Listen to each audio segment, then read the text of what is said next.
kan hundeeffame Yesus kootumsa kee nuuf keessaa qaba. Dhiiga kee miidhagdee bullaa'e dhaabadhee kunoo tarree namaa danda'een callisu keessi koo yeroo hundaa tola kee himaa.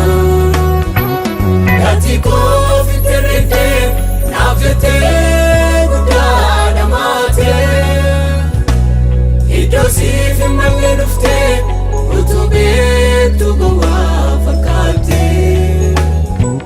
Maala siif godhare Yesuus kana taakkas na jaallattee fannoo irratti miituu na deessee salphattee ulfina naaf laattee. Sin galateeffadha maqaa kee eebbisaa karaa kee qindaa'e jiraachuun koo akkisaa. Sin galateeffadha maqaa kee eebbisaa karaa kee qindaa'e jiraachuun koo akkisaa.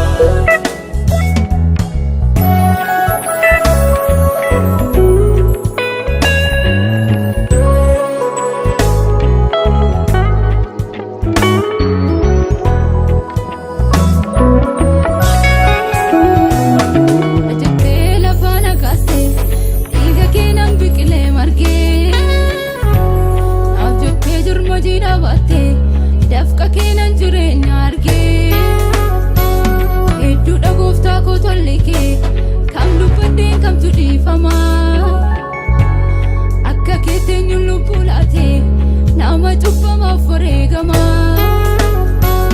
Gajjattee lafaana kaastee dhiiga keenan biqilee margee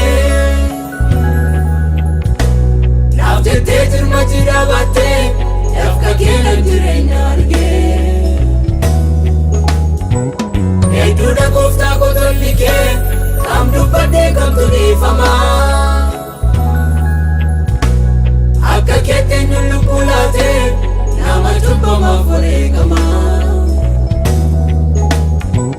Oolmaa keetu garaa na nyaata guyyaa salganis narraa haffisu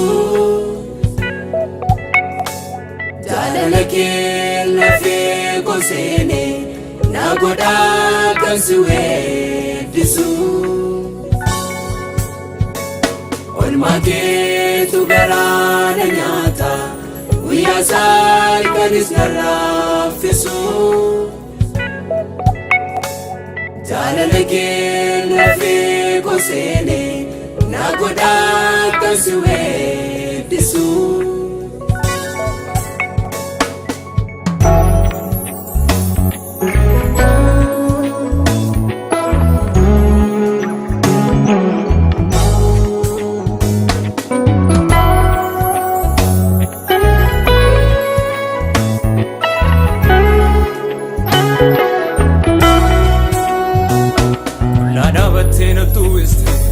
Jiruun koo siinaaf hojjetame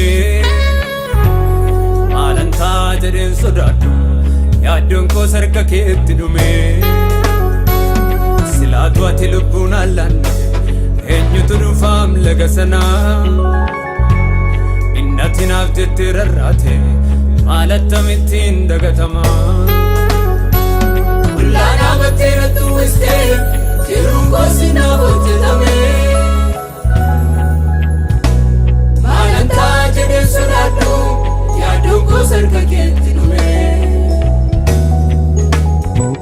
Silaatu ati lubbuun allaan eenyutu dhufaam laga sanaa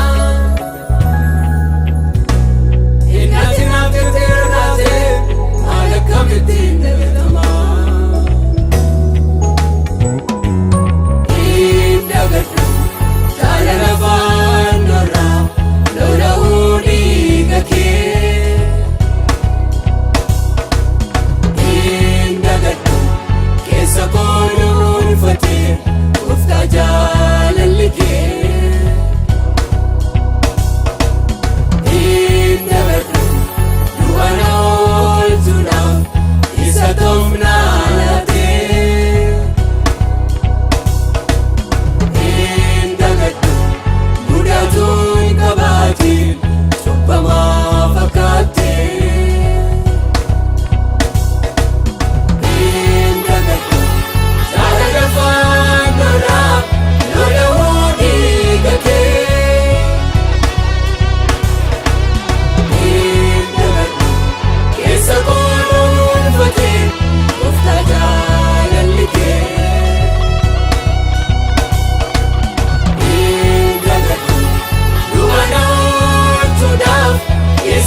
eebbisaa. Karaa kee qindaa'e jiraachuun koo akkisaa. Sin galateeffadha maqaa kee eebbisaa.